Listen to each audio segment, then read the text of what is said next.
जी, तो MD cat biology में आज का हमारा जो टॉपिक है डिस्कशन का वो फोटोसिंथेसिस है, जिसमें जैसे मैंने बताया आपको कि light reaction, dark reaction, cyclic, non cyclic, photophosphorylation, chemiosmosis. तो उसमें से जितने भी इंपॉर्टेंट कॉन्सेप्ट्स हैं जो आपके एमडी कैट एग्जाम में पूछे जा सकते हैं और जो आपकी बुक के अंदर कुछ मिसिंग लिंक्स हैं उनको भी इंशाल्लाह हम कोशिश करेंगे इस लेक्चर के अंदर उसको फिल करें और कोई पॉइंट आपका ना रह जाए जो कि आप एग्जाम के अंदर जो है वो पूछा जा सकता है। तो स्टार्ट करते हैं हम क्वेश्चंस को, आप उसी तरह से साथ साथ जो है वो आंसर करेंगे और हम एक एक करके डिस्कस करते हैं। और डिस्कशन को आपने बड़े गौर से सुनना है। सिर्फ जैसे मैंने कहा कि एमसीक्यू का आंसर ही इनफ नहीं है वहां, बल्कि उसमें से आगे बहुत से सवाल निकल सकते हैं, उसका आपने कॉन्सेप्ट जो है वो पूरा लेना है। कुछ चीजें मैंने यहाँ पे रखी हैं जो आप लोगों की बुक्स में नहीं है और उसमें से सवाल कुछ रखे हैं, फिर उस पर हम डिस्कशन करते हैं। जी।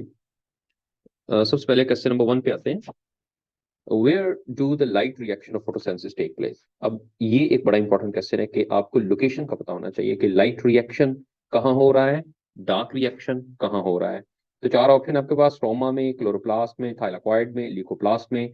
तो साथ ही आप लोगों के बड़ी जल्दी से जो है वो आंसर आना शुरू हो गए हैं और सब लोग आंसर सी ही कर रहे हैं कि लाइट रिएक्शन जो होगा वो थाइलाकॉइड मेम्ब्रेन के अंदर होगा। और आप सब लोगों का आंसर बिल्कुल सही है कि लाइट रिएक्शन। अब आप जानते हैं फोटोसिंथेसिस में दो रिएक्शन हम कंसीडर करते हैं। एक लाइट डिपेंडेंट फेज है जिसमें लाइट की जरूरत है, और दूसरी जो होती है वो लाइट इंडिपेंडेंट, जो कि डार्क रिएक्शन है। होगा वो भी दिन के वक्त ही, बट उसमें डायरेक्ट लाइट जो है वो रिक्वायर्ड नहीं है। तो लाइट रिएक्शन थाइलाकॉइड मेम्ब्रेन में होता है। अगर इसकी रीजन पूछ ली जाए तो रीजन ये है कि जो फोटोसिंथेटिक पिगमेंट्स होते हैं वो हमें इसी मेम्ब्रेन के अंदर मिलते हैं, जिस वजह से लाइट जो है वो इस मेम्ब्रेन के अंदर अब्सॉर्ब होती है। तो ये आपने इसमें याद रखना है। उसके बाद ये पूछा जा सकता है कि जो डार्क रिएक्शन कहाँ हो रहा है। अगर मैं ये पूछ लूं आपसे कि बताएं what is the location of the dark reaction, तो क्या आंसर होगा? ऑप्शन सेम है आपके पास, जल्दी से जरा आंसर बताएं ताकि वो भी साथ ही कवर हो जाए। जिशान ने कहा है ए, हमाद ने भी स्ट्रोमा कहा है, हबीबा रियाज ए कह रही हैं, अरसलान, नूरुल हुदा, सब लोग जो है वो ए ही कह रहे हैं। यस, बिल्कुल ऐसा ही है कि जो स्ट्रोमा है वहां पर डार्क रिएक्शन होगा स्ट्रोमा में। ये भी बड़ा इंपॉर्टेंट क्वेश्चन है, डार्क रिएक्शन, या आप पढ़ते हैं इसको केल्विन साइकिल, या आप इसको कहते हैं C3 पाथवे। इस पे अभी हमने बात करनी है। कुछ पॉइंट मैंने रखे हैं, C3, C4, CAM, तीन तरह के प्लांट्स होते हैं। तो डार्क रिएक्शन यहाँ पे होगा। लाइट रिएक्शन के लिए हम कुछ और वर्ड भी यूज करते हैं, जैसा कि आप जानते हैं कि एक तो है कि लाइट डिपेंडेंट रिएक्शन, ये लाइट पे डिपेंड करता है। दूसरा आप जानते हैं कि इसके लिए हम वर्ड यूज करते हैं फोटो फॉस्फोराइलेशन, ये भी वर्ड यूज होता है। या इसमें नॉन साइक्लिक भी है और साइक्लिक भी, ये दोनों ही लाइट रिएक्शन के पार्ट हैं। इसमें कुछ डिफरेंस होता है, आगे चल के हमने इसको देखना है। नॉन साइक्लिक भी इसके अंदर है और साइक्लिक जो है वो भी इसके अंदर है, ठीक है। या नॉन साइक्लिक के लिए हम स्पेसिफिकली एक और वर्ड भी यूज करते हैं, that is called the Z scheme, क्योंकि इज लुकिंग लाइक जी, जिस वजह से हम जी स्कीम कहते हैं। तो ये इस तरह के सवाल पेपर में आ सकते हैं और बड़ा इंपॉर्टेंट है और आ भी चुके हैं। ओके जी, अगला क्वेश्चन भी इसी से रिलेटेड ही है। अगर मैं आपसे पूछूं कि products of light reaction are produced in the thylakoid membrane, lumen of the thylakoid, stroma of the chloroplast और साइटोप्लाज्म ऑफ द सेल। अब आपको ये पहले पता होना चाहिए कि प्रोडक्ट्स ऑफ लाइट रिएक्शन क्या है, लाइट रिएक्शन की प्रोडक्ट क्या है और वो कहाँ बनेगी। बिस्मा, मुकद्दस, नूरुल हुदा, इन सब ने सी कहा है। हबीबा ने भी सी कहा है कि स्ट्रोमा में। अलीशा ने कहा है कि ए, कि थाइलाकॉइड मेम्ब्रेन के अंदर प्रोडक्ट्स बनेगी। अरसलान ने भी सी कहा है। ओके जी, इसका आंसर भी सुन लें अलीशा, थोड़ा सा इसको आप नोट कर लें कि जो स्टोमा है वहां पर बनेगी लाइट रिएक्शन की प्रोडक्ट्स। अब वो लाइट रिएक्शन की प्रोडक्ट्स क्या हैं? वो हैं NADPH, NADPH2 और ATP। These are the products of light reaction. अब ये दोनों ने स्टोमा में बनना है। अब दो तीन सवाल आ गए। एक तो ये कि लाइट रिएक्शन कहाँ होगा, लाइट रिएक्शन थाइलाकॉइड मेम्ब्रेन में होगा, लेकिन उसकी प्रोडक्ट जो बनेगी वो स्ट्रोमा में बनेगी। अब क्यों स्ट्रोमा में बनेगी? क्योंकि इन्हीं प्रोडक्ट्स ने डार्क रिएक्शन को चलाना है। तो साफ जरा डार्क रिएक्शन कहाँ हो रहा है? स्ट्रोमा में हो रहा है। तो वहीं पर ही ये प्रोडक्ट्स बन रही इसी वजह से, ताकि वो डार्क रिएक्शन को चलाएं और फिर डार्क रिएक्शन के रिजल्ट में आगे कार्बोहाइड्रेट्स बने। तो याद रखना है कि कार्बोहाइड्रेट्स या शुगर आपसे पूछा जाए कि लाइट में बनता है डार्क में बनता है, तो आपने बताना है कि डार्क में बनता है। लाइट में जो है वो ATP और NADPH बनेगी, इनके अंदर एनर्जी होती है या रिड्यूसिंग पावर होती है जिन्होंने आगे डार्क रिएक्शन को चलाना है, और शुगर डार्क रिएक्शन में बनेगी। कार्बन डाइऑक्साइड जो फिक्स होगी वो भी डार्क रिएक्शन में होगी। तो यहाँ आपने जो इक्वेशन है वो पड़ी हुई है फोटोसिंथेसिस की, कि उसके रिएक्टेंट में क्या क्या चीजें होती हैं। मैं बड़ा सिंपली लिख लेता हूँ, बैलेंस नहीं लिख रहा, वैसे लिख रहा हूँ कि कार्बन डाइऑक्साइड और वाटर, ये दोनों की दोनों चीजें जो है वो रिएक्टेंट्स में होती हैं फोटोसिंथेसिस के अंदर। और जब इनसे आगे प्रोडक्ट्स बनती हैं तो आप जानते हैं कि ग्लूकोज जो है वो प्रोडक्ट बन जाती है, और प्लस जो है वो ऑक्सीजन, या आगे फर्दर जो है वाटर भी आएगा, लेकिन जैसे मैंने कहा कि सिंपली मैं मेन प्रोडक्ट्स की बात कर रहा हूँ, ये प्रोडक्ट्स हैं। अब इनमें से सवाल ये आ सकता है, लेक्चर के दौरान भी हम लोगों ने पढ़ा, कि कार्बन डाइऑक्साइड जो होगी वो फिक्स होगी, तो ये कब फिक्स होगी, ये डार्क में फिक्स होनी, डार्क रिएक्शन। वाटर जो है ये स्प्लिट होगा, कहाँ स्प्लिट होगा, लाइट रिएक्शन में स्प्लिट होगा। ये दोनों तरफ आ गया, यानी कि कार्बन डाइऑक्साइड डार्क में और जो वाटर है वो लाइट में स्प्लिट होगा। उसके बाद आ जाए प्रोडक्ट्स की तरफ, ग्लूकोज है। ग्लूकोज की फॉर्मेशन या शुगर की फॉर्मेशन कहाँ होगी, शुगर की फॉर्मेशन डार्क रिएक्शन के अंदर होगी। अब ऑक्सीजन स्प्लिट हो रही है, अब ऑक्सीजन स्प्लिट कहाँ से होती है, आप जानते हैं वाटर जो है वो स्प्लिट करते हैं तो ऑक्सीजन लिबरेट होगी या रिलीज होगी। तो किस रिएक्शन में ऑक्सीजन रिलीज होगी, लाइट रिएक्शन में ऑक्सीजन रिलीज होगी। तो ये एक पॉइंट है, सिंपली आपने इसी तरह से इसको जो है वो लर्न कर लेना है जी। उसके बाद आ जाए नेक्स्ट क्वेश्चन पे। In photosystem one, the first electron acceptor is the plastocyanin and iron sulphur protein, ferredoxin और साइटोक्रोम। तो कौन सा सबसे पहला इलेक्ट्रॉन एक्सेप्टर होता है? जी, आंसर करें जरा। हमाद ए कह रहे हैं, अलीशा ने कहा है सी, अरसलान भी कह रहे हैं सी, कासिम सी। अच्छा, सारे लोग फेरिडोक्सिन पे जा रहे हैं, लेकिन जो प्राइमरी इलेक्ट्रॉन एक्सेप्टर है उसको जो है वो आप लोग भूल गए हैं, कि प्राइमरी इलेक्ट्रॉन एक्सेप्टर के पास सबसे पहले इलेक्ट्रॉन जाने हैं। जैसे ही फोटो सिस्टम वन से हो या टू से हो, जहां से भी वो एक्साइट हो रहे हैं, तो उन्होंने सबसे पहले जाना है एक प्रोटीन के पास, और वो होती है एन आयरन सल्फर प्रोटीन। तो ये एक प्रोटीन है जो सबसे पहले इलेक्ट्रॉन को रिसीव करती है, या हम यहाँ लिखते हैं प्राइमरी इलेक्ट्रॉन एक्सेप्टर, PEA। ये एक प्रोटीन होती है, ये पिगमेंट नहीं है। तो सबसे पहले इलेक्ट्रॉन इसके पास जाएंगे। फिर उसके बाद इलेक्ट्रॉन ट्रांसपोर्ट चेन के अंदर अगर ये पूछा जाए कि किस इलेक्ट्रॉन कैरियर के पास जाएंगे, तो फिर आप फेरिडोक्सिन ले सकते हैं। This is the electron carrier of electron transport chain two. ठीक है, आप जानते हैं इलेक्ट्रॉन ट्रांसपोर्ट चेन दो हैं, वन और टू। अगर आप ETC वन की बात करेंगे तो इसमें जो इलेक्ट्रॉन कैरियर है वो है प्लास्टोक्यूनोन, सबसे पहले इसके पास जाएंगे। उसके बाद आप जानते हैं कि साइटोक्रोम कॉम्प्लेक्स के पास जाते हैं। साइटोक्रोम कॉम्प्लेक्स होता है दैट इज द B6F। और फिर उसके बाद जाते हैं प्लास्टोसाइनिन के पास। और जब आप इलेक्ट्रॉन ट्रांसपोर्ट चेन टू लेते हैं तो इसके अंदर वो पहले फेरिडोक्सिन के पास जाएंगे, FD, जो कि एक आयरन कंटेनिंग इलेक्ट्रॉन कैरियर है। और फिर उसके बाद अगर तो नॉन साइक्लिक फोटोफॉस्फोराइलेशन है तो ये जाएंगे NADP रिडक्टेज के पास, और वो NADP रिडक्टेज जो है फिर वो NADP की रिडक्शन करेगा। और ये उस सूरत में होगा जैसे मैंने आपको बताया, if there is the non cyclic photophosphorylation. अगर तो नॉन साइक्लिक है, अगर साइक्लिक फोटोफॉस्फोराइलेशन है तो फिर क्या होता है, फिर आप जानते हैं कि फेरिडोक्सिन से जो इलेक्ट्रॉन है वो वापस साइटोक्रोम कॉम्प्लेक्स के पास चले जाते हैं। अगर वो वापस साइटोक्रोम कॉम्प्लेक्स के पास चले जाएं, so this is called the cyclic photophosphorylation. तो आप जानते हैं कि साइक्लिक और नॉन साइक्लिक दो फिनोमिना चल सकते हैं।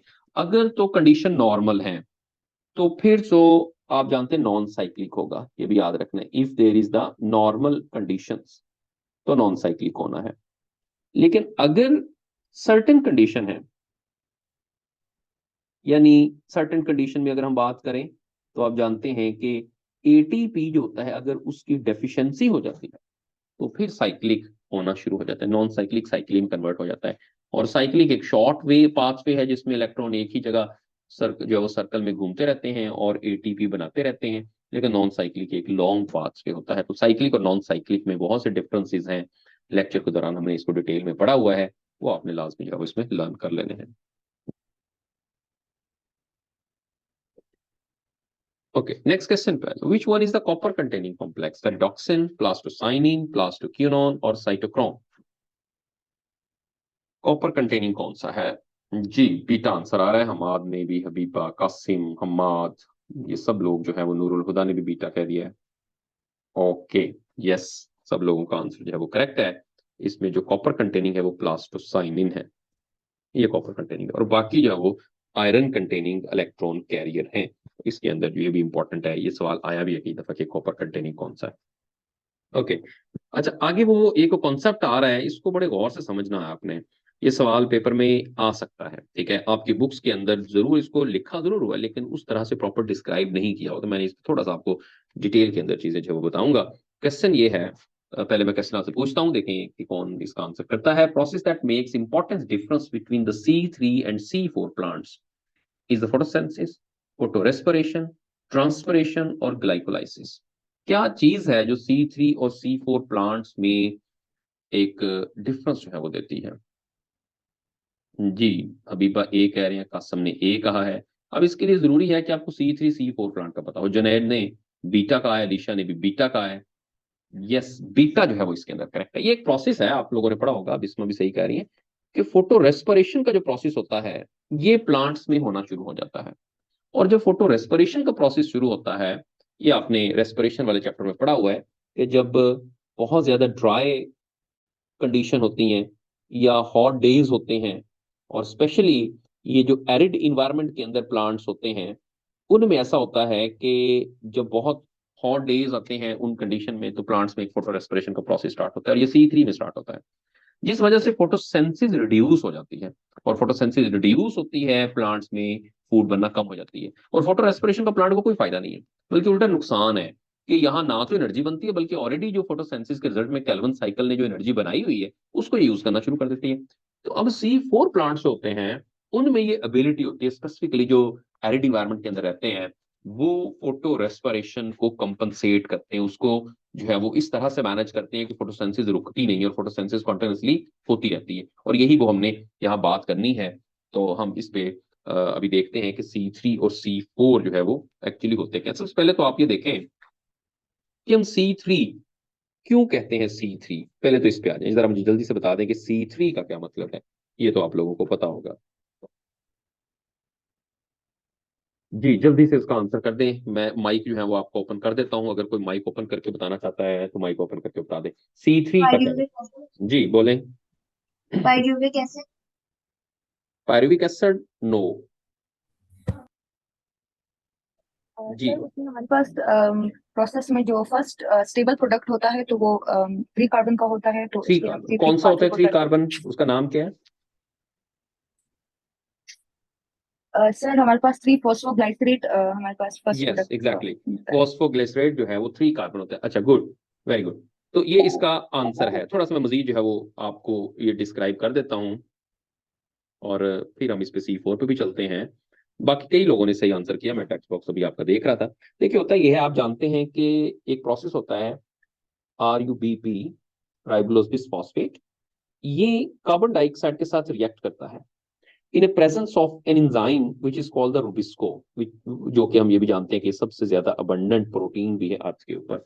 और जब ये कार्बन डाइऑक्साइड के साथ रिएक्ट करता है, तो जो पहला स्टेबल कंपाउंड बनता है, that is the PGA, phosphoglyceric acid या फॉस्फोग्लिसरेट, या 3 फॉस्फोग्लिसरेट, 3 PGA लिख सकते हैं, मैंने जनरली वैसे लिख दिया है। तो ये जो कंपाउंड होता है, this is the 3 carbon compound. ये 3 carbon, and that is the first stable compound of the Calvin cycle. Stable की बात हो रही है, क्योंकि अनस्टेबल होगा तो वो तो 6 कार्बन है, वो पहले बनता है बट इमीडिएटली ये ब्रेक कर जाता है। First stable compound of Calvin cycle. अब इस वजह से हम इसको C3 कहते हैं। अच्छा, आप जानते हैं कि RuBP जो है, ये कार्बन डाइऑक्साइड के साथ अगर रिएक्ट कर रहा है, जैसे मैंने यहां दिखाया है, तो ये कैल्विन साइकिल है। लेकिन सम टाइम ये होता है, अगर कार्बन डाइऑक्साइड की अमाउंट कम हो जाए, तो यही RuBP जो है वो ऑक्सीजन के साथ रिएक्ट करके ग्लाइकोलेट बना देता है। और अगर ये ऑक्सीजन के साथ रिएक्ट करके ग्लाइकोलेट बना दे, this is the photorespiration. इसको फोटो रेस्पिरेशन कहते हैं। और अगर ये कार्बन डाइऑक्साइड के साथ, जैसे मैंने यहाँ पे लिखा भी हुआ है, अगर तो ये कार्बन डाइऑक्साइड के साथ जो है वो, सॉरी, ओके, और अगर ये कार्बन डाइऑक्साइड के साथ मिलके, जैसे यहाँ पे मैंने शो किया हुआ है, ये अगर कार्बन डाइऑक्साइड के साथ मिलकर ये ग्लिसरेट बनाएगा, तो इसको हम सिंपली क्या कहेंगे, कैल्विन साइकिल। अब यही फर्क होता है कि रुबिस्को जो होता है वो कार्बन डाइऑक्साइड को भी आरयूबीपी के साथ जोड़ सकता है और ऑक्सीजन को भी जोड़ सकता है। अब अगर तो कार्बन डाइऑक्साइड ज्यादा है सेल के अंदर, ये गौर से समझना है, अगर तो कार्बन डाइऑक्साइड प्लांट्स के अंदर सेल्स में ज्यादा है तो ये आरयूबीपी को कार्बन डाइऑक्साइड से जोड़ देगा, तो कैल्विन साइकिल होता रहेगा, तो कोई प्रॉब्लम नहीं है। लेकिन अगर प्लांट्स के अंदर कार्बन डाइऑक्साइड कम हो जाए और ऑक्सीजन ज्यादा हो जाए, तो ये ऑक्सीजन को आरयूबीपी के साथ जोड़ देगा, जिसकी वजह से फोटो रेस्पिरेशन शुरू हो जाएगी और कैल्विन साइकिल रुक जाएगा या स्लो डाउन हो जाएगा प्रोसेस, जिसकी वजह से जो एनर्जी है वो नहीं बनेगी। तो ये फिनोमिना होता है। और ऐसा क्यों होता है? क्योंकि हॉट एंड ड्राई डेज में प्लांट्स अपने स्टोमेटा बंद कर लेते हैं। जब स्टोमेटा बंद करते हैं तो अंदर जो कार्बन डाइऑक्साइड होती है वो तो यूज हो जाती है कैल्विन साइकिल में और ऑक्सीजन प्रोड्यूस होना शुरू हो जाती है। तो जब ऑक्सीजन की अमाउंट बढ़ जाती है तो फोटो रेस्पिरेशन शुरू हो जाती है। तो जिस वक्त तक फोटो रेस्पिरेशन होती रहती है तो फोटोसेंसिस तकरीबन 25% जो है वो कम हो जाती है। तो ये जो फोटो रेस्पिरेशन फोटोसेंसिस जो है उसका आपको मैंने बताया। C3 के साथ ये प्रॉब्लम है। अब आ जाते हैं हम C4 के साथ। तो C4 में क्या होता है? देखिए, जो C4 साइकिल है या C4 जो पाथवे है, ठीक है, इसका एक नाम जो है वो, इसको हैचस्लैक पाथवे भी कहते हैं। मैंने आगे एक सवाल भी दिया हुआ है ताकि आपका ये जरा प्रैक्टिस भी इसकी हो जाए। अब इसमें क्या होता है?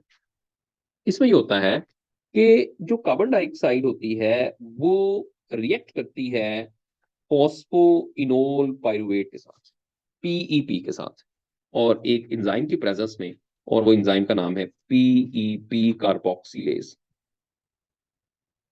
ये कॉन्सेप्ट समझना है और ये आपने लाजमी याद करना है। ये सवाल आ सकता है पेपर के अंदर, क्योंकि आपकी बुक्स में कई जगह पे C4 पाथ आती है लेकिन डिटेल में बताया नहीं है। अब इसके रिजल्ट में जो एक कंपाउंड बनता है वो है ऑक्सैलो एसीटेट।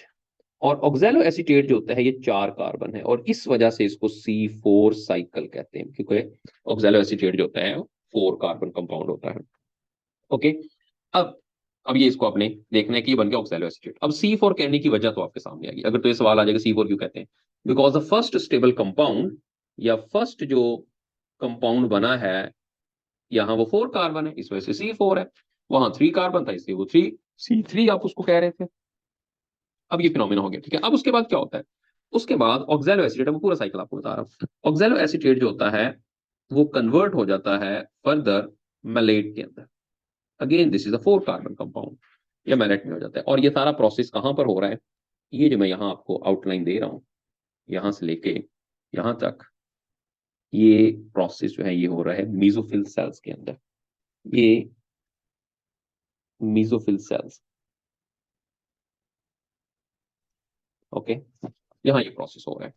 अब उसके बाद क्या होता है? अब उसके बाद मीजोफिल सेल्स के साथ ही हम देखते हैं कि इसके साथ अटैच होते हैं बंडल शीट सेल्स। अब ये वाले जो सेल्स हैं ये होते हैं बंडल शीट सेल्स। ये आपने पढ़े हुए हैं कि बेसोफिल सेल्स और साथ बंडल शीट सेल्स होते हैं। तो अब उसके बाद ये मैलेट जो होता है ये यहां से जैसे ही बंडल शीट सेल्स के अंदर आता है तो साथ ही ये कन्वर्ट हो जाता है पायरुवेट में,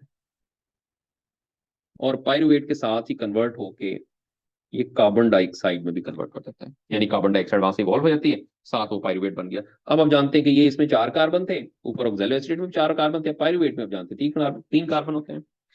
और ये सवाल अभी जो सिंध का, सॉरी, केपी का जो रिकंडक्ट हुआ वहां सवाल भी आया है कि पायरुवेट में कितने कार्बन होते हैं। एक कार्बन डाइऑक्साइड निकल गई। अब जो पायरुवेट होता है वो अगेन जो है यहां से बंडल शीट सेल्स में कन्वर्ट हो जाता है पीईपी के अंदर। और ये जो पायरुवेट है वो पीईपी में किस तरह से कन्वर्ट होता है? यहाँ एक एटीपी का मॉलिक्यूल जो है वो यूज होता है और वो एडीपी के मॉलिक्यूल में आ जाता है। तो आप जानते हैं कि पायरुवेट के अंदर क्या होगा? एक फॉस्फेट ऐड हो जाएगी तो बन जाएगा फॉस्फोइनोल पायरुवेट, और वो एटीपी से एक फॉस्फेट अंदर चलेगी, एटीपी किसमें कन्वर्ट हो गया? एटीपी में कन्वर्ट हो गया। और वो PEP again available to react with the carbon dioxide, और ये प्रोसेस चलता रहेगा। अब ये जो कार्बन डाइऑक्साइड आई है ये कार्बन डाइऑक्साइड, अब ये सिंपली कार्बन डाइऑक्साइड आएगी और अब ये RuBp के साथ रिएक्ट करेगी, और जब ये RuBp के साथ रिएक्ट करेगी अगेन, अब शुरू हो जाएगा यहाँ केल्विन साइकिल। केल्विन साइकिल, और केल्विन साइकिल के रिजल्ट में क्या बनेगी? केल्विन साइकिल के रिजल्ट में आप जानते हैं शुगर बनेगी, और शुगर यहां से जो बंडल शीट सेल्स के साथ ही आप जानते हैं कि हमारे पास आ जाते हैं वेस्कुलर टिश्यूज। ये अपने ट्रांसपोर्ट वाले टॉपिक के अंदर ये अरेंजमेंट पड़ी हुई है। तो शुगर उन वेस्कुलर टिश्यूज में चली जाती है और वहां से फिर ट्रांसपोर्ट होना शुरू हो जाती है। This is a C4 cycle.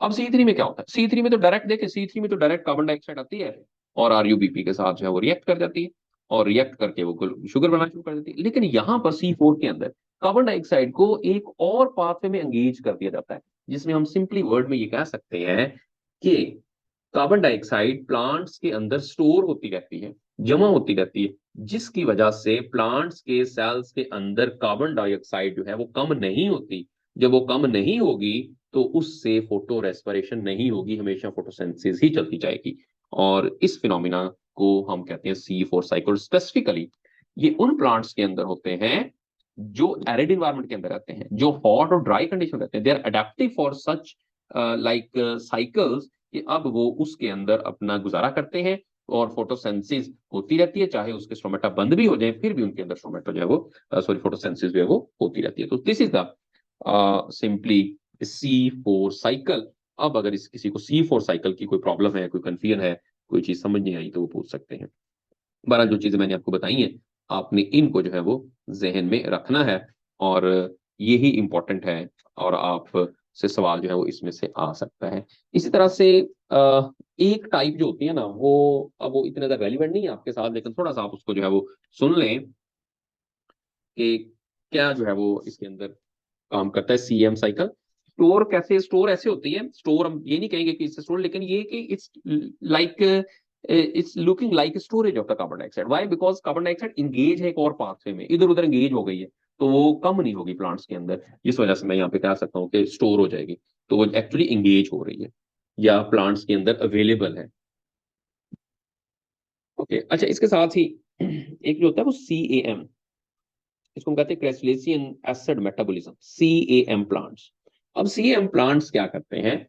इनमें सिंपली ये होता है, ये प्लांट्स बहुत ज्यादा सीवियर कंडीशन के अंदर रहते हैं। ये इनमें साइकिल ये होता है, कुछ साइकिल तो इसका मिलता जुलता है, लेकिन सिंपली हम ये कह सकते हैं कि they intake carbon dioxide in night. रात के वक्त भी ये कार्बन डाइऑक्साइड जो वो इनटेक करते रहते हैं, और जब रात के वक्त भी ये कार्बन डाइऑक्साइड इनटेक करते रहते हैं, तो उसके बाद वो इसी कार्बन डाइऑक्साइड को जो इन्होंने रात के वक्त इनटेक की है, इसको वो इंगेज करते हैं बिल्कुल उसी तरह से जैसे आपने C4 साइकिल के अंदर पढ़ा है, कि यहां से आगे वो P जो है वो EP के साथ रिएक्ट करेगी, और वो ऑक्जेलो एसीटेट के अंदर कन्वर्ट होगा, और ऑक्जेलो एसीटेट जो है वो फिर चला जाएगा आगे मैलेट के अंदर। अब ये जो मैलेट बने हैं, अब ये क्या करते हैं, ये चले जाते हैं वैक्यूल के अंदर।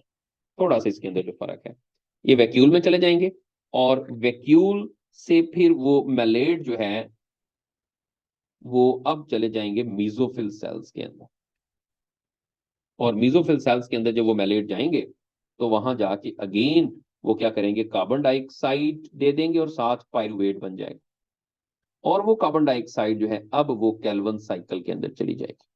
तकरीबन उसी तरह का मिलता जुलता है, लेकिन सिर्फ और सिर्फ यहाँ याद रखना है कि नाइट टाइम के अंदर कार्बन डाइऑक्साइड को इनटेक करते हैं, इनको CAM प्लांट्स कहते हैं। तो एक तो ये, लेकिन ज्यादा इंपॉर्टेंट C4 साइकिल है। C4 है स्लैक पाथ्स पे है। यहाँ एक मैं थोड़ा सा एक टर्म लिख देता हूँ, समटाइम इसमें आ जाता है। हम देखते हैं कि इनके अंदर एक अरेंजमेंट होती है लीव्स के अंदर, उसको हम क्रैंस एनाटॉमी कहते हैं। ये सवाल आ सकता है कि क्रैंस एनाटॉमी जो है वो किन प्लांट्स में होती है? आप कहेंगे वो C4 प्लांट्स के अंदर होती है। C4 प्लांट्स में कैसे होती है? उसमें ये होता है कि जो बंडल शीट सेल्स होते हैं, लाइक मैं कहता हूँ कि ये बंडल शीट सेल्स हैं, ये आपके सामने अभी हमने इसको देखा है, बंडल शीट सेल्स। इन सेल्स को कवर किया होता है बाहर से a ring of the mesophyll cells. बाहर की तरफ में बहुत ज्यादा मीजोफिल सेल्स होते हैं, ठीक है। अब इसके अंदर जो बंडल शीट सेल्स होते हैं, उनके अंदर क्लोरोप्लास्ट होता है। क्योंकि नॉर्मली तो आपने देखा है कि जो C3 प्लांट्स उनमें क्लोरोप्लास्ट का होता है, मेसोफिल सेल्स के अंदर होता है ज्यादा, लेकिन इनमें बंडल शीट सेल में क्लोरोफिल होता है, क्लोरोप्लास्ट होता है। और ये जो अरेंजमेंट होती है लीव्स के अंदर, इसी को हम क्रैंस एनाटॉमी कहते हैं। ये एक टर्म है, यानी सिंपल टर्म अपने याद रखने की क्रैंस एनाटॉमी C4 प्लांट्स के लिए होती है। तो ये मैंने डिस्क्राइब कर दिया, होपफुली आप लोगों को समझ आ गई होगी। और इस पे कुछ सवाल हम करेंगे, तो फिर आप अब आपको इसका आंसर जो है वो यकीनन आता होगा। Inhaled slack pathway. The primary carbon dioxide acceptor is oxaloacetate, phosphoglyceric acid, phosphoenol pyruvate और रुबिस्को। हम्म जीशान ने सी कहा है, अरसलान ने भी सी कहा है, अलीशा सी। अब देखे ना, अब आपको इसका आंसर पता चल गया है, क्योंकि अब आपको इसका कॉन्सेप्ट मिल गया है। पहले आपके पास कॉन्सेप्ट नहीं था तो आपको इसका आंसर नहीं पता लगना था। अब ये है फॉस्फोइनोल पायरुवेट, इसके सारे रिएक्ट करते हैं। और अगर मैं आपसे पूछूं कि जी प्रोडक्ट क्या बनेगी, तो आप कहेंगे ऑक्सैलोएसिटेट बनेगी। और इसीलिए इसको C4 साइकिल कहते हैं, बिकॉज ऑक्सैलोएसिटेट के अंदर 4 कार्बन होते हैं। बस ये वाला जो कॉन्सेप्ट आपको बताया ना, इसको आपने लर्न कर लेना है। अगर सवाल आया तो आप उसको सॉल्व कर सकते हैं, क्योंकि ज्यादातर स्टूडेंट्स को फिर बुक्स में क्योंकि इतना डिस्क्राइब नहीं किया हुआ। बहरहाल जो C4 है वो फोटो रेस्पिरेशन की जो प्रॉब्लम होती है उसको सॉल्व करने के लिए है। ओके, नेक्स्ट पे आ जाए। Which of the following is not a product of light reaction of photosynthesis. कौन सी लाइट रिएक्शन की प्रोडक्ट नहीं है? ATP, NADH, NADPH, oxygen. बड़ा सिंपल है, बीटा। अरसलान कह रहे हैं, ईशान ने कहा है डेल्टा, हबीबा बीटा कह रहे हैं, हमाद भी बीटा कह रहे हैं। थोड़ा सा गौर से समझा करें सवाल को, फिर आंसर क्या करें, क्योंकि यही वो चीज होती है MD कैट के अंदर जो कंफ्यूजन क्रिएट करती है। तो इसमें जो करेक्ट आंसर है वो है NADH। This is not a product of light reaction. Light reaction में ATP भी बनेगा, NADPH2 भी बनेंगे, क्योंकि ये प्रोडक्ट है लाइट रिएक्शन। और साथ आप जानते हैं लाइट में ही हम एक वर्ड यूज करते हैं, फोटोलाइसिस ऑफ वाटर। तो वो लाइट में वाटर स्प्लिट करेगा, तो ऑब्वियसली जो ऑक्सीजन लिबरेट होनी है वो भी लाइट रिएक्शन में ही लिबरेट होनी है। वो अलग बात है कि ऑक्सीजन का आगे जाके यूज नहीं है डार्क रिएक्शन के अंदर, ATP और NADPH का आगे यूज है। But ATP, NADPH and oxygen, ये तीनों की तीनों जो है ये लाइट रिएक्शन की ही प्रोडक्ट्स हैं। ओके जी, क्वेश्चन है जी next. The term assimilating path and reducing parts refers to dash respectively NADH and ATP, ATP and NADPH2, NADPH2 and ATP, ATP and ADP। किसके लिए ये टर्म यूज होती हैं? assimilating part and reducing part। जी कौन सा correct है? Beta answer आ रहा है ज्यादातर लोगों का, बल्कि सबका ही बीटा अभी तक आया है। बिस्मा ने भी, हबीबा ने भी, वकार भी बीटा कह रहे हैं। अब ये दोनों की दोनों लाइट रिएक्शन की प्रोडक्ट्स हैं, और दोनों जो है उसके लिए हम यहाँ देखते हैं कि जो एसिमिलेटिंग पावर है इसमें एनर्जी होती है, और वो ATP के लिए वर्ड यूज होता है, और जो रिड्यूसिंग पावर है वो NADPH2 के लिए वर्ड यूज होता है। अब जो एसिमिलेटिंग पावर है ATP के लिए वर्ड यूज होता है, इसके अंदर सिंपली हम ये देखते हैं कि केमिकल एनर्जी होती है। और जो रिड्यूसिंग पावर है इसमें एनर्जाइज्ड इलेक्ट्रॉन होते हैं, एनर्जाइज्ड इलेक्ट्रॉन। और हम जानते हैं कि NADPH2 के अंदर एनर्जाइज्ड इलेक्ट्रॉन होते हैं, और वो एनर्जाइज्ड इलेक्ट्रॉन होने की वजह से हम उसमें देखते हैं कि अब वो किसी की रिडक्शन कर सकते हैं, तो जिस वजह से उनके अंदर रिड्यूसिंग पावर जो है वो आ जाती है। तो ये रिस्पेक्टिवली जो वर्ड आ जाए, तो फिर आपने पहले जो पूछा गया सिमुलेटिंग पावर उसका पहले आंसर करना है, और रिड्यूसिंग पावर क्योंकि बाद में है तो फिर उसका बाद में आंसर है। जिस वजह से चार्ली सही नहीं हो सकता, बीटा के सही होने की ये वजह है। Okay. During splitting of water, hydrogen is ultimately captured by the chlorophyll, NADP, O2 और साइटोक्रोम। किस कौन एट हाइड्रोजन को अल्टीमेटली कैप्चर्ड करेगा? बिस्मा ने कहा है सी, अरसलान, हमाद, हबीबा, साइमा बी कह रहे हैं कि NADP कैप्चर्ड करेगा। हबीबा ने भी बी कह दिया है, और जो करेक्ट आंसर है वो बी ही है, NADP इज करेक्ट। तो जो हाइड्रोजन जब NADP या NADP प्लस लिखते हैं, because this is hydrogen deficient, जब इसके साथ जब वो हाइड्रोजन मिलता है तो जिस वजह से हम यहाँ पर वर्ड लिखते हैं NADP या NADPH2, तो ये हमारे पास जो है वो प्रोडक्ट बनती है। तो फाइनली ये उसको लेगा। ओके जी, नेक्स्ट क्वेश्चन पे आ जाए। Each photon of light excites how many electrons?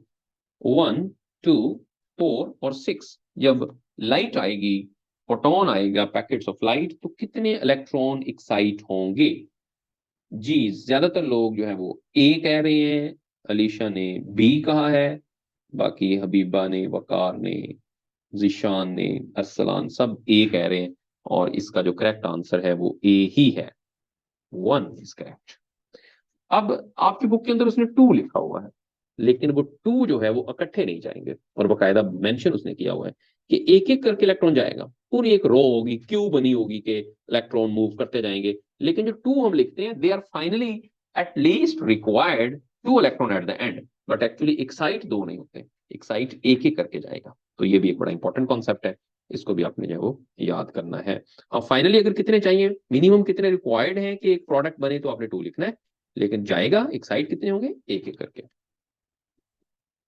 तो इसके अंदर अल्फा जो है वो करेक्ट है। Next question, the final acceptor of electron during non cyclic electron pathway is, non cyclic में फाइनल जो एक्सेप्टर होता है इलेक्ट्रॉन का वो कौन सा है? PS1, PS2, ATP और NADPA, NADP। जी डेल्टा आंसर आ रहा है, ऊपर जो सवाल किया तकरीबन उसका मिलता जुलता स्टेटमेंट सिर्फ चेंज हुई है, तो इसमें जो करेक्ट ऑप्शन है वो डेल्टा ही है कि नॉन साइक्लिक में NADP के पास जाएगा और जिसकी वजह से NADPH2 बन जाएंगे, तो ये डेल्टा इसके अंदर जो वो करेक्ट है। ओके जी, नेक्स्ट क्वेश्चन है, the product of light reaction photosynthesis which is not common between cyclic and non-cyclic photophosphorylation and is not utilized in the Kelvin cycle is O2, ATP, NADPH2, O2 and ATP। जी करें जरा answer इसका, दो इसके अंदर जो है वो questions पूछे उसने। एक तो उसने कहा कि वो कौन सा है जो कॉमन नहीं है साइक्लिक नॉन साइक्लिक में, और साथ ही उसने कहा कि वो डार्क रिएक्शन में यूज भी नहीं होता। जी ज्यादातर लोगों का आंसर जो है वो ए आ रहा है। यस, ए लोग सब लोग आंसर कर रहे हैं, बिल्कुल सही पहुंचे हैं आप। ऑक्सीजन ही इसके अंदर करेक्ट है। ठीक है, और ये ऑक्सीजन आप जानते हैं कि डार्क रिएक्शन में यूज नहीं होती, और अगर यही आ जाता, इसको उलट कर दूं मैं कि कौन सी है which is not common in cyclic and non cyclic but is utilised in the Calvin cycle, अगर मैं लिख दूं utilised in the Calvin cycle, तो फिर NADPH2 आ जाना था। ठीक है, तो ये इस वजह से वो सी नहीं है, इस वजह से हमने ए को चूज किया है कि ऑक्सीजन का कैल्विन साइकिल में यूज नहीं है और NADPH2 का कैल्विन साइकिल में यूज है, तो इसमें जो करेक्ट ऑप्शन है वो डेल्टा सॉरी अल्फा करेक्ट है।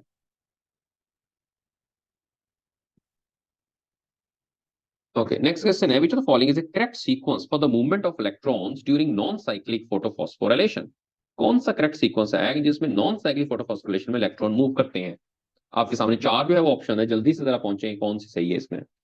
जी नूरुल हुदा ने, अरसलान ने सी कहा है, हबीबा, हम्माद, कासिम, हबीबा रियाज, सब लोग सी कह रहे हैं कि पहले वाटर आएगा, फिर P680 है, P700 है, फिर NADP है, और आप लोग बिल्कुल सही कह रहे हैं, ये करेक्ट सीक्वेंस है। क्योंकि वाटर जो है सबसे पहले तो वहां से इलेक्ट्रॉन आने हैं, क्योंकि वाटर की स्प्लिटिंग होनी है, और ये PS1 के अंदर होता है, तो वहां से फिर PS1 में आएंगे। ये जो 680 है, ये P680 है, ये किसके लिए यूज होता है? ये PS2 के लिए यूज होता है, पहले 2 में आएंगे। जो मैं करेक्ट कर ले, मैं शायद इसको 1 कह दिया पहले, और उसके बाद फिर P700 ये आ जाएंगे PS1 में। 1 इसलिए कह रहे हैं कि ये पहले इसको डिस्कवर किया गया था, और फिर वहां से आगे NADP रिडक्टेज के पास या NADP के पास आएंगे, और वहां से फिर वो NADPH2 बनेगा। तो चार्ली जो है वो इसके अंदर करेक्ट है।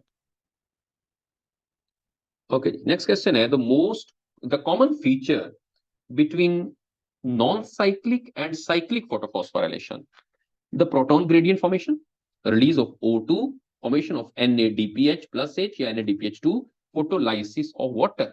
कौन सी चीज जो है वो कॉमन फीचर है between cyclic and non cyclic? जी अल्फा जो है वो करेक्ट आ रहा है आंसर, सब लोग अल्फा कर रहे हैं, और अभी मैंने आप लोगों से पूछना भी है कि इसका मतलब क्या है, प्रोटॉन ग्रेडियंट फॉर्मेशन।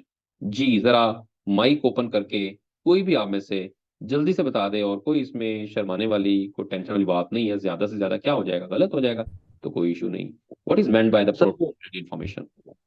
जो साइटोक्रोम सर हमारे कॉम्प्लेक्स है पास ना, जी वो अरसलान आंसर एक्टिवली करें पहले।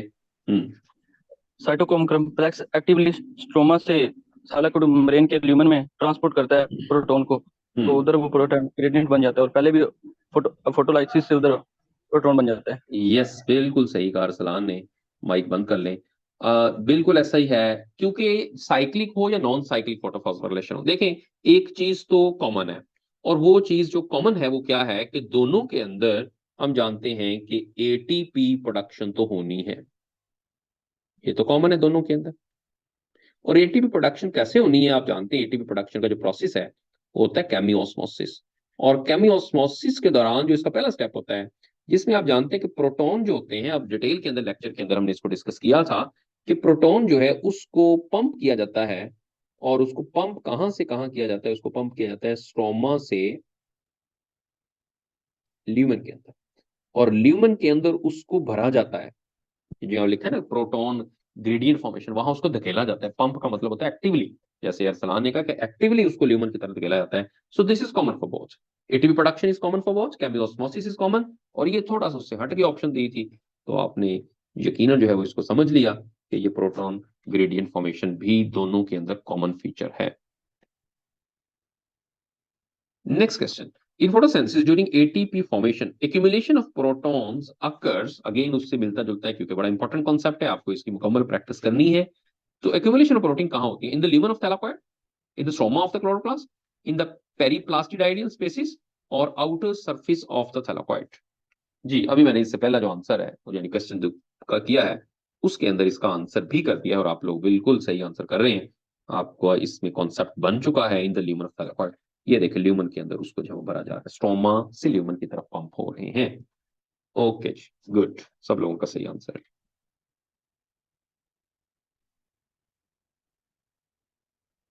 ATP synthesis, next question है, during light reaction take place by chemiosmosis when protons move from। ये अगेन केमियोस्मोसिस का है, एक बड़ा इंपॉर्टेंट क्वेश्चन है कि लाइट रिएक्शन के दौरान एटीपी जो है बनते हैं, तो कब बनते हैं एटीपी, किस मूवमेंट पे बनते हैं? क्या जब प्रोटॉन स्ट्रोमा से ल्यूमन में जाएंगे तब बनेंगे, ल्यूमन टू स्ट्रोमा आएंगे तब बनेंगे, या स्ट्रोमा टू स्ट्रोमा जाएंगे, या ल्यूमन टू ल्यूमन जाएंगे? जी, मुकद्दस ए कह रही है, बिस्मा बी कह रही है, और हमाद ने भी बी कहा है, हबीबा ने भी कहा है ल्यूमन टू स्ट्रोमा, अरसलान भी बी कह रहे हैं, और इसका जो करेक्ट ऑप्शन है वो बी ही है, ल्यूमन टू स्ट्रोमा। अच्छा, ऊपर मैंने आपको कहा stroma to lumen. Yes, Hamad ने कहा कि पैसिवली जाते हैं, बिल्कुल सही है। ये भी सवाल आ सकता है कि ये पैसिव मूवमेंट होती है, पैसिव मूवमेंट। और यहां से एक एंजाइम के जरिए ये गुजरते हैं, और उस एंजाइम का नाम कहते हैं एटीपी सिंथेस, और इस दौरान एटीपी बनते हैं। अब जैसे मैंने ऊपर बताया कि देखिए प्रोटॉन जो है वो पहले पंप होते हैं और वो स्ट्रोमा से ल्यूमन में आते हैं, तो इस दौरान एटीपी नहीं बनते। इस दौरान तो बल्कि एनर्जी खर्च होती है ल्यूमन में पंप करने के लिए, और फिर वापस इनकी मूवमेंट होती है।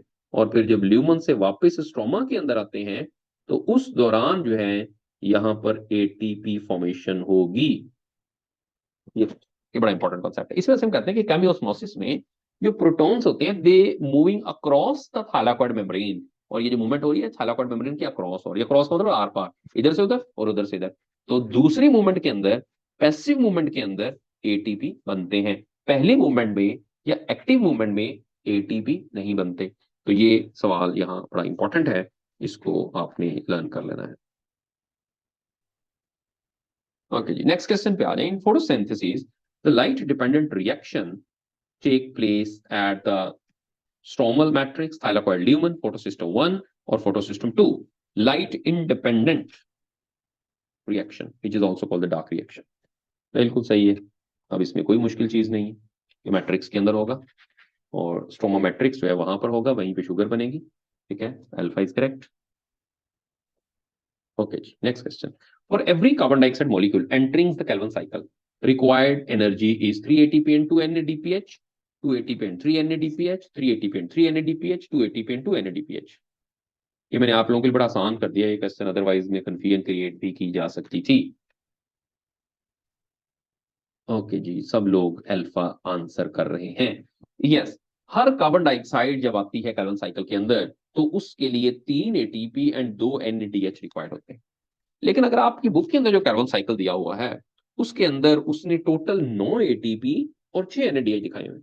उसकी वजह यह है कि वहां आपकी बुक के अंदर जो केल्विन साइकिल बना है, मैं यहां बना देता हूं ऐसे करके, और उसने यहां मेंशन किया है 3 कार्बन डाइऑक्साइड यहां, और जब 3 कार्बन डाइऑक्साइड यहां मेंशन किए तो फिर उसने इधर मेंशन किया हुआ है कि 6 ATP पहले यूज होते हैं, 6 ADP के अंदर कन्वर्ट होते हैं। बिल्कुल आपकी बुक की डायग्राम जो है वहां से मैं कुछ बता रहा हूँ यहाँ स्टेप्स।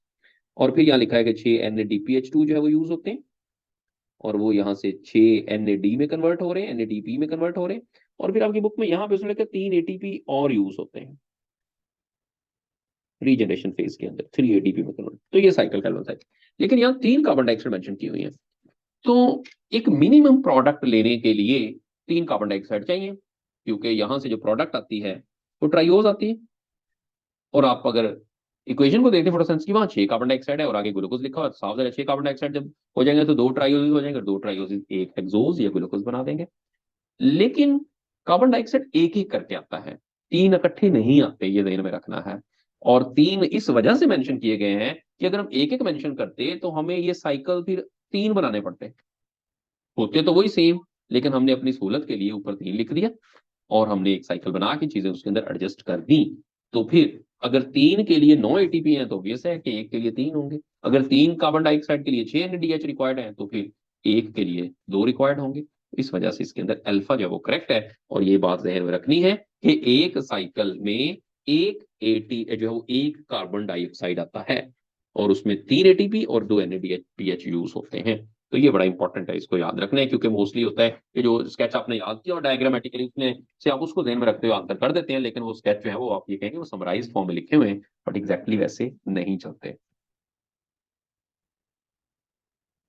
ओके जी, नेक्स्ट जो है वो क्वेश्चन पे आ जाए। For the synthesis of one molecule of sucrose, ये आ गया, how many ATP molecules are required in reduction step of the Calvin cycle. देखिए कितना स्पेसिफिक कर दिया है। अब उसने कहा रिडक्शन स्टेप कैल्विन साइकिल में कितने एटीपी मॉलिक्यूल्स रिक्वायर्ड होंगे जबकि हमने सुक्रोज बनाना है। 24, 18, 2 और 12। अरसलान ने 24 कहा है, बाकी लोग कह रहे हैं 18। बहुत से लोगों का आंसर आ रहा है कि 18 चाहिए होंगे। ओके जी, 18 वाले जरा कोई डिस्क्राइब करेंगे कि कैसे 18 आप लोग कह रहे हैं। मैं माइक की ऑप्शन ओपन कर रहा हूं, अपना माइक खोल के मुझे बताएंगे।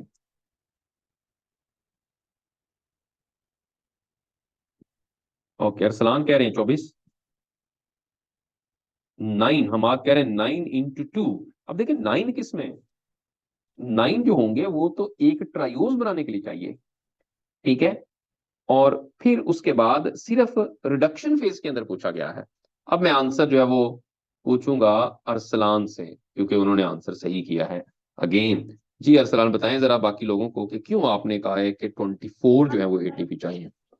सर एक रिडक्शन फेज में हमें 6 चाहिए, तो एक ग्लूकोज बनाने के लिए हमें 2 मरतबा ये साइकिल रिपीट करना होता है। Okay good. अब देखें साथ साथ मैं बता रहा हूँ, ये देखिए ये वाली फेज रिडक्शन। अब आप जानते हैं कि 3 फेज है कैल्विन साइकिल में, एक कार्बन फिक्सेशन, फिर रिडक्शन और फिर रिजनरेशन। यहाँ रिडक्शन फेज के अंदर ये 6 एटीपी जो है वो चाहिए, ठीक है। अब 6 एटीपी चाहिए किसके लिए, एक ट्राइओज बनाने के लिए, ठीक है। अब अगर मैं कहूंगा कि ग्लूकोज बनाना है या हेक्सोज बनाना है तो उसके लिए रिडक्शन फेज में 12 एटीपी चाहिए।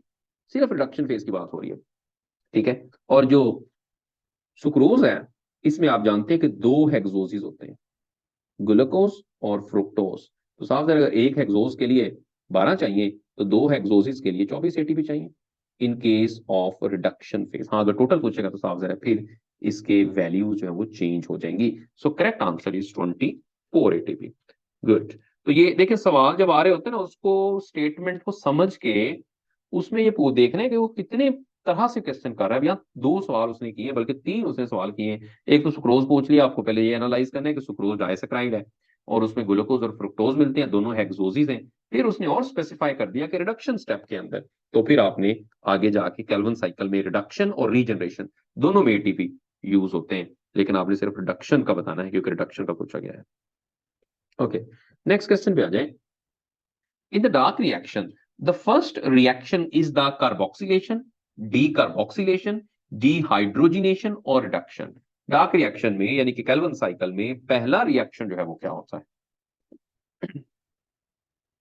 ओके जी, सब लोग बिस्मा, बीबा, नूरुल हुदा, अरसलान और बाकी सब लोगों ने आंसर ए ही किया है। इसका तो आप सबको बड़ा क्लियर कट पता है कि कार्बोक्सिलेशन ही होनी है, कार्बन फिक्सेशन ही होनी है,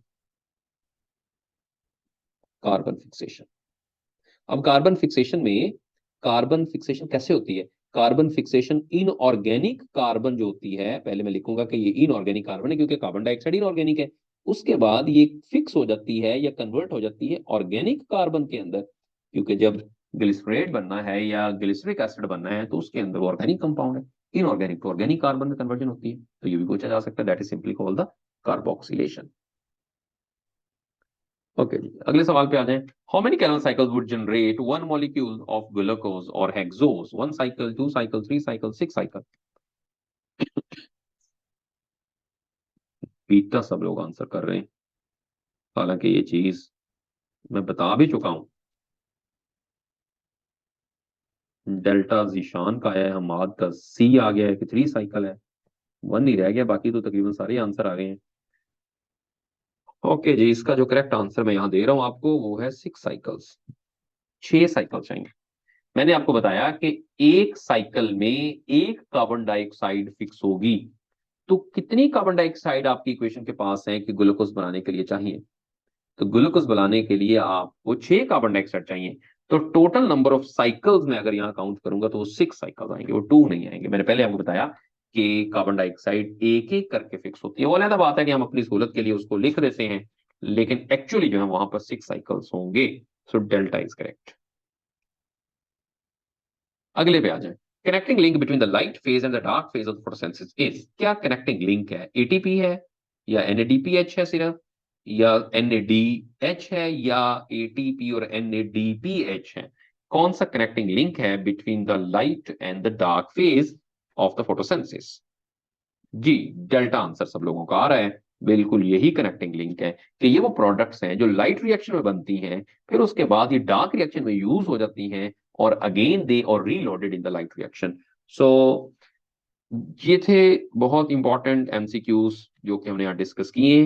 लेक्चर आप लोगों ने इससे पहले ले लिया था, और अब इससे बाहर जो है वो कोई चीज नहीं आने वाली। अगर आप इन कॉन्सेप्ट्स को स्ट्रॉन्ग कर लें, इन चीजों को याद कर लें, तो अब आपका इसमें से कोई सवाल गलत होने वाला नहीं। लेकिन अगर कोई चीज छोड़ देंगे तो फिर वो आपके एंड पे प्रॉब्लम होगी। पर मैंने आपको सारी चीजें इसके अंदर जो है वो लेक्चर में और फिर टेस्ट डिस्कशन में बता दी है। हर एक टॉपिक को जैसे आप जानते हैं कि हम इसी तरह से डिस्कस करते हैं थ्रू द एमसीक्यूज, जिससे कोई भी कॉन्सेप्ट जो है वो नहीं रह जाता। प्रॉपरली मैं ऐसे एमसीक्यू सारे इंक्लूड कर देता हूँ जिस तरह के सवाल पेपर में आ सकते हैं। ओके जी, that's all for today's lecture. अब अगर किसी को कोई क्वेश्चन है, कोई कंफ्यूजन है, तो मैं माइक की ऑप्शन खोल रहा हूँ, आप अपना माइक ओपन करके पूछ सकते हैं।